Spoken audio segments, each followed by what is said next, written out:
Assalam- Assalamualaikum warahmatullahi wabarakatuh. Kami dari kelompok 19B akan mempresentasikan hasil laporan final project untuk mata kuliah sistem kendali, yaitu dengan judul perancangan sistem kendali posisi motor DC menggunakan kendali PID atau proporsional integral derivatif. Lalu di sini ada anggota kelompok kami, yaitu ada Kang Muhammad Adnan Fauzi dari angkatan 19 NPM 071, lalu ada M Andika Nusa Putro dari angkatan 20 NPM 014, lalu ada Ante Wijaya angkatan 20 dengan NPM 038. Nah, yang akan kami kendalikan itu ada motor DC. Sebelum merancang pengendali motor, langkah pertama yang harus dilakukan adalah menentukan bersama model dinamika dari motor. Biasanya model tersebut dinyatakan dalam bentuk transfer function. Lalu ada motor DC pengendali posisi. Tujuan utama dari pengendali posisi adalah untuk menggerakkan motor DC sehingga mencapai posisi yang diinginkan sesuai dengan set point yang diberikan.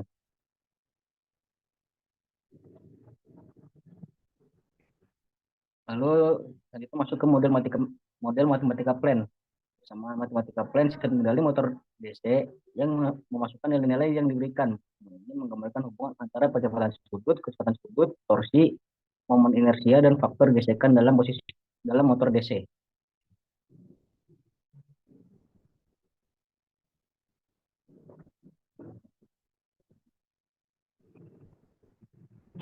Lalu ada transfer function-nya dengan menggunakan MATLAB untuk mencari transfer function yang telah dimasukkan nilai dengan sintak sebagai berikut. Lalu hasil yang diperoleh adalah 0,03 per 0,04 S pangkat 2 plus 0,12 S plus 0,5009.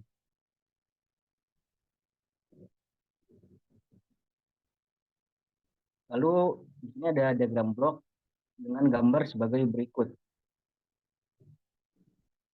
Selanjutnya ada diagram alir dengan gambar sebagai berikut. Ada input, lalu ada output.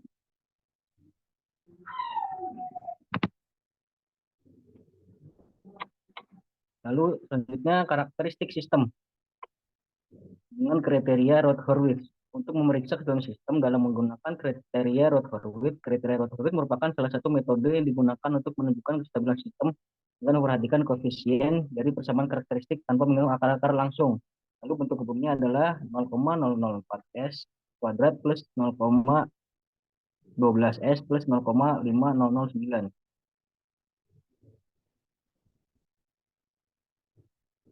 Lanjut ada karakteristik sistem kepekaan. Pertama dicari dulu untuk GS-nya, lalu mencari KP lalu kita cari nilai KP dengan hasil 0,0598. Habis itu kita cari lagi nilai KV-nya. Nilai KV-nya itu bernilai 0 per 0,509 dengan hasilnya adalah 0. Selanjutnya kepekaan lanjutan yaitu mencari nilai KA-nya. Nilai KA-nya dengan 0 per 0,5009 hasilnya hasilnya 0. Lalu ada analisis transient respon. Ini kita pertama mencari WN-nya dengan hasil 0,707 RAD per DT. Lalu yang kedua ada mencari redaman, itu dengan hasil 0,084 dengan keterangan ember damper. Habis itu yang ketiga kita mencari WD. Hasil WD yang dihasilkan adalah 0,704, lalu kita mencari sigmanya dengan hasil 0,059.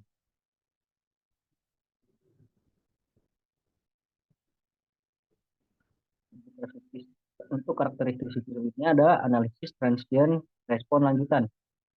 Ini kita mencari dulu resistemnya, itu resistem kita dapat menghasilkan 2,4 DT. Lalu kita cari lagi react time-nya yang kita dapat itu 4,4 DT. Untuk overshoot maksimum yang kita dapat ada 76%, dan settling time-nya yang kita dapat itu ada dua kriteria ya. Pertama, untuk kriteria 2% dengan kita dapat nilai yang kita dapat 667,9 DT. Kedua, untuk kriteria 5% kita mendapatkan hasil 508,4 DT. Lalu selanjutnya ada karakteristik sistem yang diinginkan. Ini ada spesifikasinya, ada maksimum overload-nya 10%, rest time-nya kurang dari satu, lalu settling time-nya kurang dari satu, lalu steady state-nya kurang dari satu.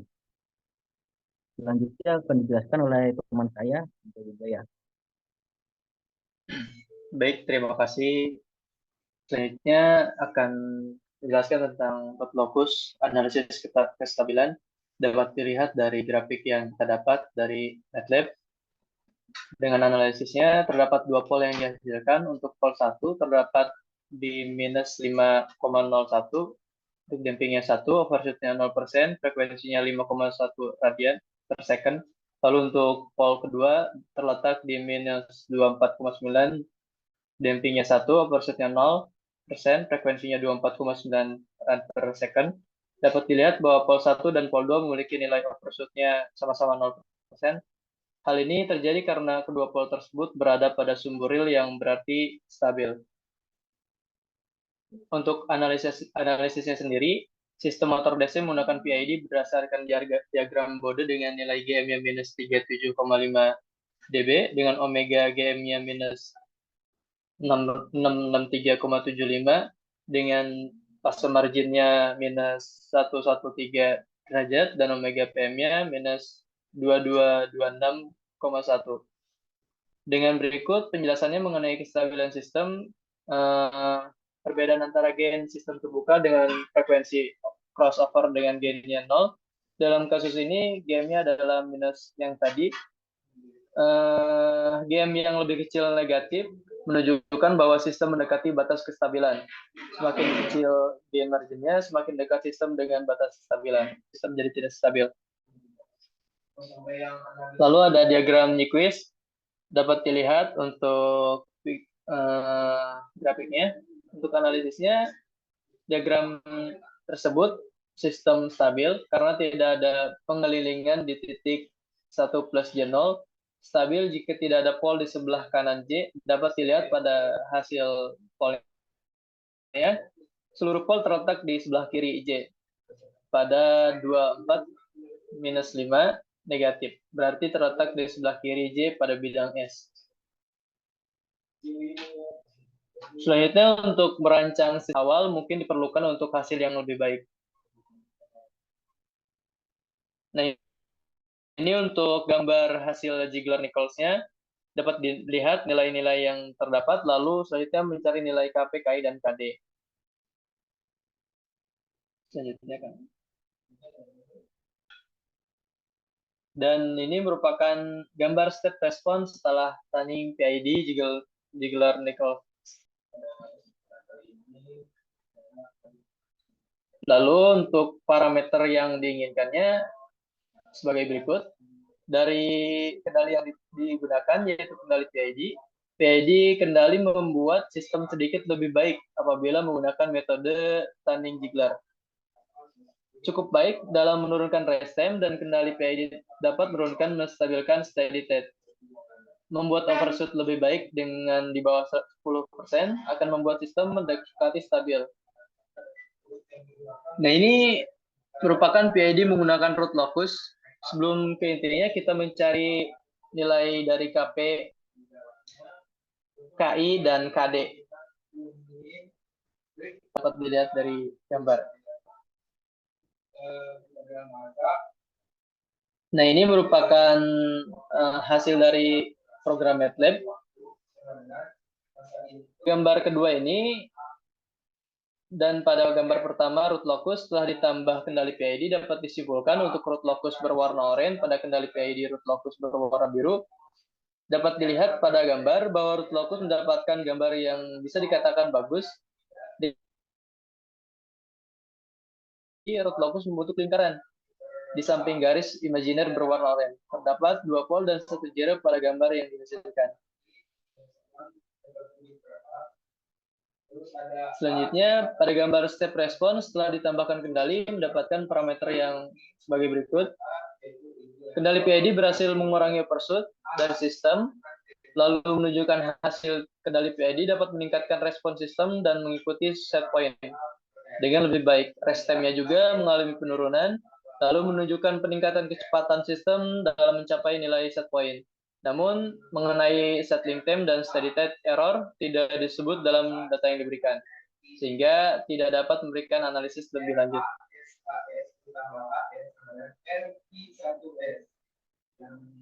Lalu, karakteristik yang didapat dari kendali PID root locus sebagai berikut. Nah, sekarang PID menggunakan bode. Dapat dilihat grafiknya, dapat dijelaskan bahwa bode berwarna biru sebelum ditambahkan PID dan bode berwarna oranye setelah ditambahkan PID. Nah, ini merupakan lanjutannya setelah mengecek step respon untuk mengecek perbandingan sistem bode sebelum menggunakan kendali PID dan setelah menggunakan kendali PID.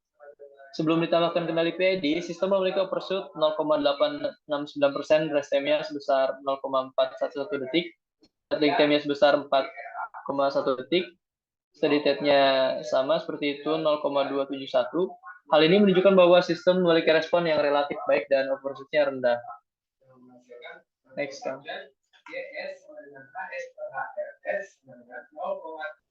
Nah, untuk selanjutnya akan dijelaskan oleh Kang Adnan. Ya, selanjutnya ini pembahasan dari sebelumnya, lanjutan sebelumnya. Ini ada kita karakteristik sistem yang diinginkan. Dapat disimpulkan perbandingan sistem dari PID bode dengan parameter yang didapatkan, yaitu overshoot sebesar 32,7%, rest time sebesar 0,0932, saldo time yang tidak dapat, dan steady state sebesar 0,5. Dengan karakteristik yang diinginkan yaitu maksimum overshoot kurang dari 10%. Maka dapat disimpulkan sistem ini kurang stabil karena tidak memenuhi dengan karakteristik sistem yang diinginkan. Selanjutnya adalah kendali lead lag menggunakan root locus. Bisa dilihat pada gambar ini ada lead lag menggunakan root locus setelah ditambahkan kendali, yaitu didapat kesimpulan dengan parameter sebagai berikut. Nah, ini adalah penjelasan terkait sebelumnya. Setelah penjelasan lanjutan setelah ditambah step respon dari lead lag menggunakan root locus, disimpulkan bahwa sistem yang didapat itu adalah overshoot sebesar 22,9, rest time sebesar 0,426, settle time sebesar 0,328, dan steady state 0,902. Jika kita bandingkan dengan karakteristik sistem yang diinginkan, itu terlalu berbeda dengan apa yang kita inginkan. Maka dari itu sistem tersebut disimpulkan kurang atau tidak stabil. Nah, ini gambar step respon menggunakan gambar step respon lag menggunakan root locus. Nah, di sini kita bisa analisis perbandingannya sistem yang kita dapat dengan sistem yang diinginkan. Nah, selanjutnya ada gambar lead lag menggunakan bode. Dari gambar yang didapat kita menemukan parameter sebagai berikut. Ini lanjutannya untuk melihat step respon lead menggunakan bode. Nah, kita dapat di sini sistem yang didapat yaitu maksimum overshoot-nya 22,1, rest time sebesar 0,442, settle time sebesar 2,44, dan steady state sebesar 0,821. Di sini agak berbeda dari karakteristik sistem yang diinginkan, bahwa kesimpulannya adalah sistem kendali menggunakan lead lag ini kurang atau tidak stabil.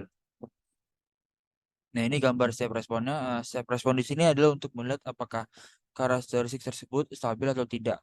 Maka kita bandingkan di sini sistem yang kita dapat dengan sistem yang kita inginkan dengan parameter sebagai berikut. Nah, kesimpulannya adalah dari kelima metode sistem kendali tadi, maka dapat disimpulkan sistem kendali yang stabil itu menggunakan sistem kendali Ziegler-Nichols karena dengan parameter yang kita inginkan apa dengan parameter yang kita dapat itu tidak terlalu jauh atau mendekati nilai-nilainya. Oke, mungkin itu saja yang bisa kita presentasikan. Sekian dari kelompok kami, kurang lebihnya mohon maaf. Wassalamualaikum warahmatullahi wabarakatuh. Selamat malam.